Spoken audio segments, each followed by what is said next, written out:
Hello my fellow gamers, in this video I'm going to show you a step-by-step guide on exactly how to craft and use heal kits in Dune Awakening. So it is actually very simple.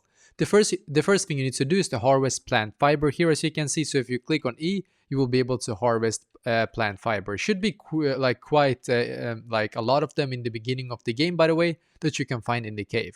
And then you're going to click on B button, so click on B, and then you're going to click where it says heal kit right here. And you can either click on the craft here, or you can maximum craft 5, as I can. I have 25 of this plant fiber now, so I can just click on max and it will automatically craft me 5 heal kits, as you can see. So it's just going to actually craft here for me, as you can see.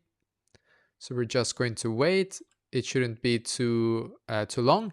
And then what you're going to do in the bottom right corner, you can see that number 1 for me is this knife right here. But number 2, if I click on number 2 now, I can actually start using the heal kit. So if I click on number 2 here once again, it's going to use the heal kit. And basically this is exactly how to do this.